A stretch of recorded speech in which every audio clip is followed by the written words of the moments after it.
It's the 13th of July, 2018. This is the RheumNow Week in Review. Hi, I'm Dr. Jack Cush, Executive Editor of RheumNow.com. This week we're going to be talking about disappointing results with an anti-IL-23 drug, surprising outcomes for those who have inflammatory back pain, and sort of the fate of outcomes in several disorders that will be surprising to you, the rheumatologist. Also want to give you a reminder about regional meetings in rheumatology that you should attend. I'll tell you about that at the end. At the top we have a study from Canada. This is from John Esdale and Diane Lecal's group that did a population-based study in Canada that looked at the monitoring of hyperlipidemia in RA patients and controls. They looked at over 5,000 patients in both groups and showed that, not surprisingly, both groups were not very good with regard to monitoring for hyperlipidemia, but that RA was in fact less than that seen with the general population. This is a reminder for us to be involved in the comorbidity management.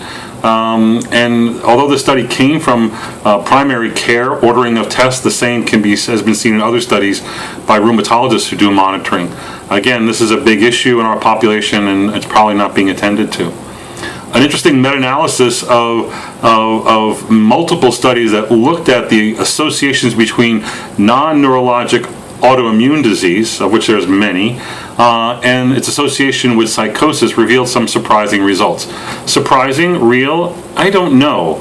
What they found was that there was an overall association between psychosis and non-neurologic autoimmune diseases, with a 26% increase in such patients, and mainly an increased risk for developing pernicious anemia, pemphigoid, psoriasis, celiac disease, and Graves' disease. Again, somewhere between a 23 and 91% increase over control populations. Interestingly, they showed a lower association between psychosis and ankylosing spondylitis and rheumatoid arthritis, where there was either a 28 or 35% reduction in risk.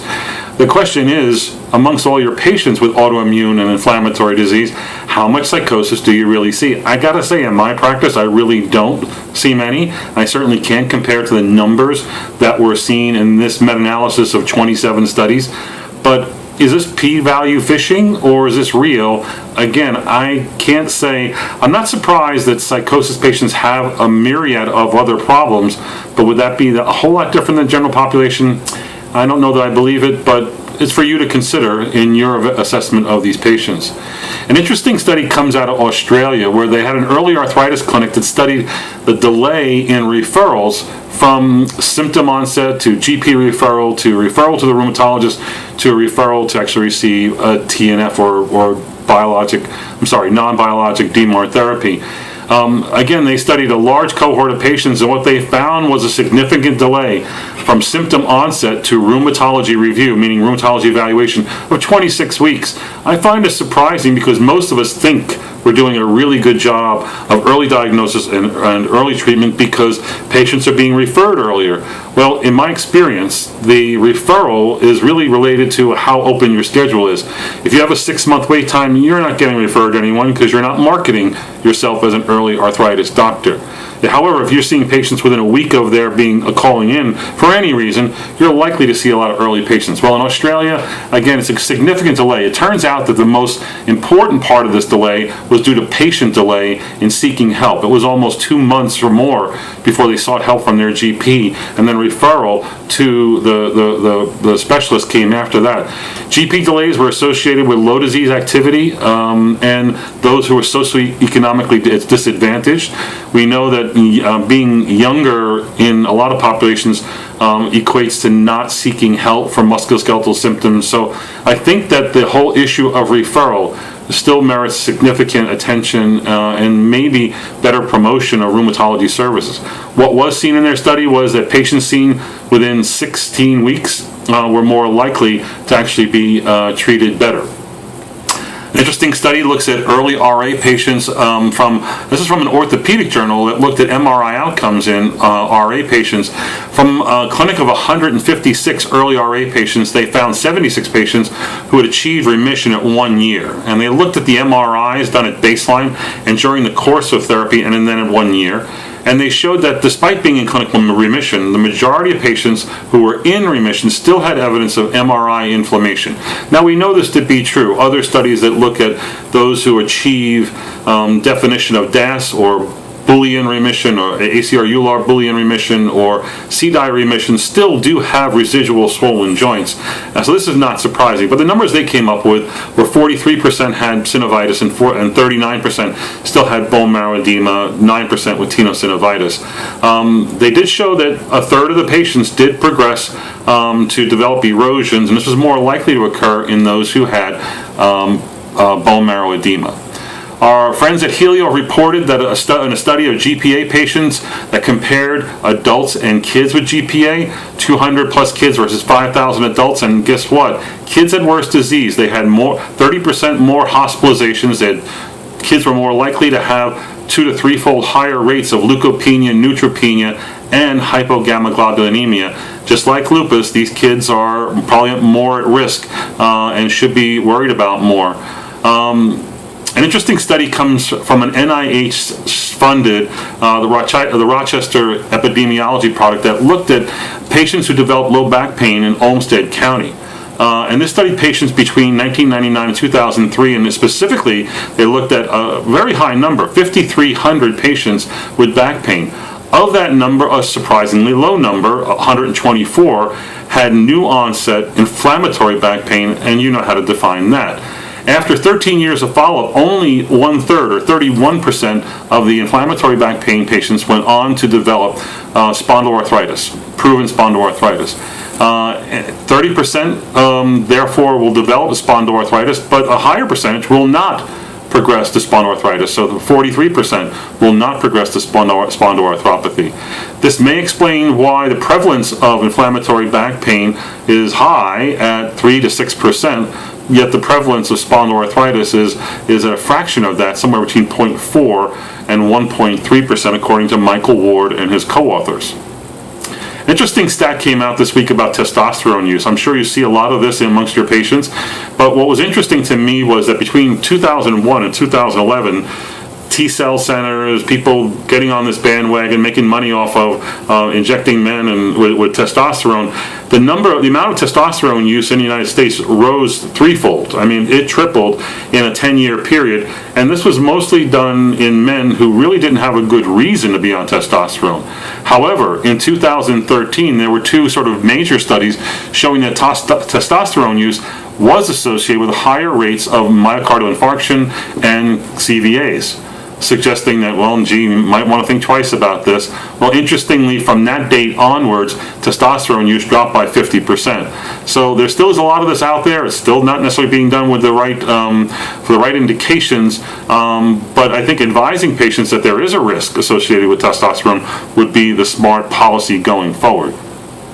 So, regarding the fate, that's one of several stories that tell you about the fateful outcomes of people. There's an interesting study on the fate of seronegative rheumatoid arthritis from Tuulikki Soka and colleagues in Finland.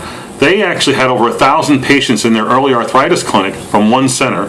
Of that early arthritis patients who had early rheumatoid arthritis, I should say, 453 of them were seronegative, and they looked at the 10-year outcomes in that population.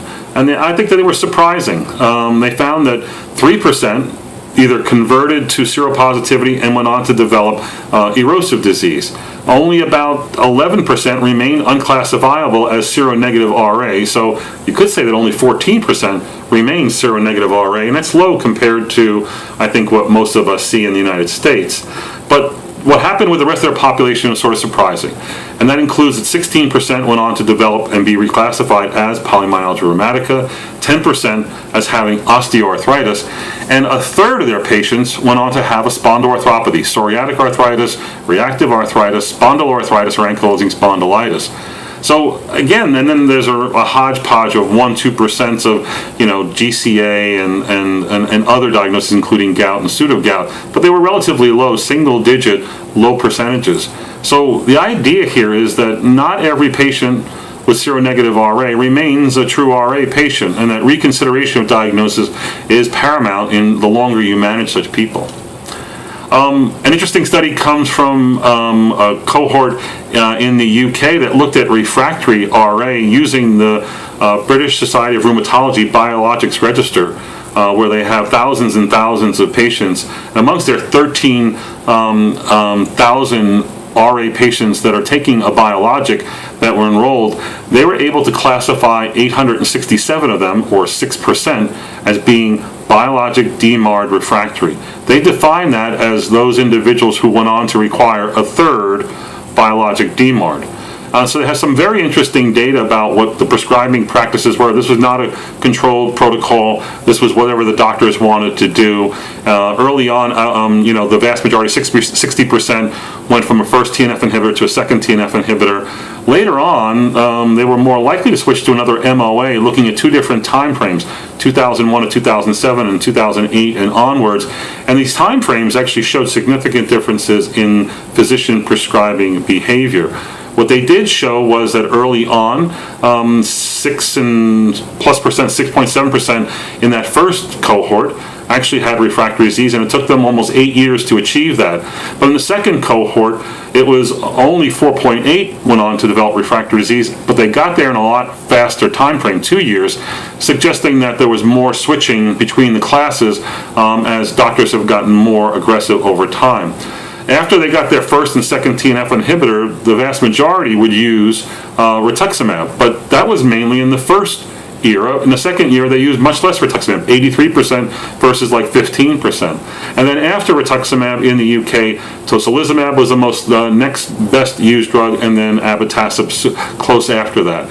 What the authors correctly state is that some of these patterns of use more reflect the introduction of those new agents into the marketplace rather than a true preference of one drug over another. Interesting study about risankizumab. Risankizumab is a selective IL-23 inhibitor. It has now been studied. There are other IL-23 inhibitors. Tremfya or guselkumab is approved in the United States for psoriasis, and these are being developed in psoriasis and the spondyloarthropathies. This specific drug was actually studied in ankylosing spondylitis patients,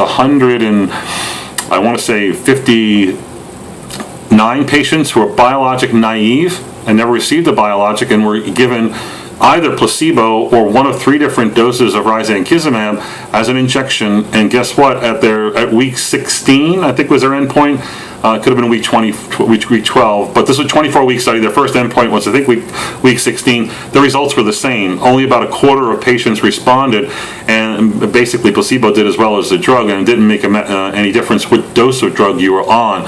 So that's sort of surprising data that this IL-23 inhibitor doesn't work. We know that IL-23 inhibition works great in psoriasis and psoriatic arthritis, and that 12-23 works obviously well in psoriasis, psoriatic arthritis, and actually has shown good effects in patients with enthesitis.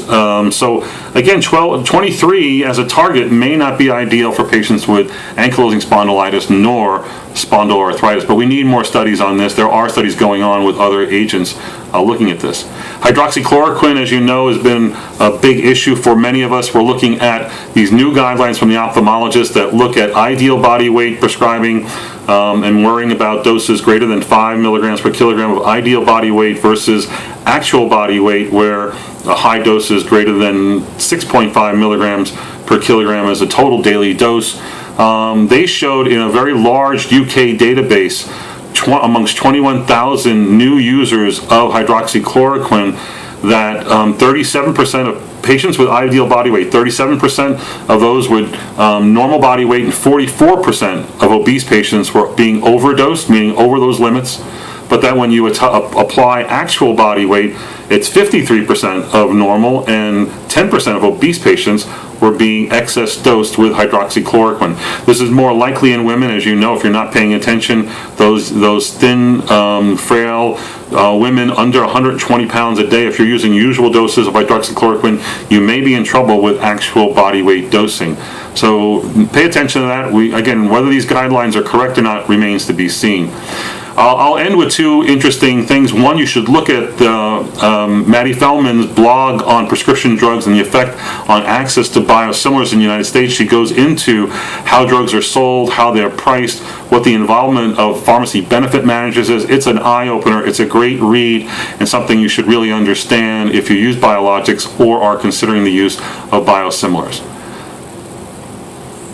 Lastly, there's a great meeting, set of meetings coming up in September, in July, August, and September. These are being run by Arthros. I'm involved with Arthros in establishing good state society educational meetings. We have regional meetings going on in Chicago. We're calling that the Great Lakes meeting. We have a great meeting going on in Nashville. So Chicago is going to be on July 28th. Nashville is going to be on August 18th. We have a great meeting in DC. That's called the Capital City meeting.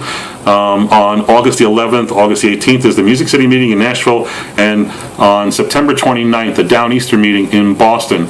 Fabulous faculty. I'll be moderating the first program, where our faculty is myself, Artie Kavanaugh, Kevin Winthrop, Michael Weinblatt, Joel Block, and Andreas Reif, I believe, on that faculty. You can go to the arthros.org website to register for any one of these meetings coming up in the next few months.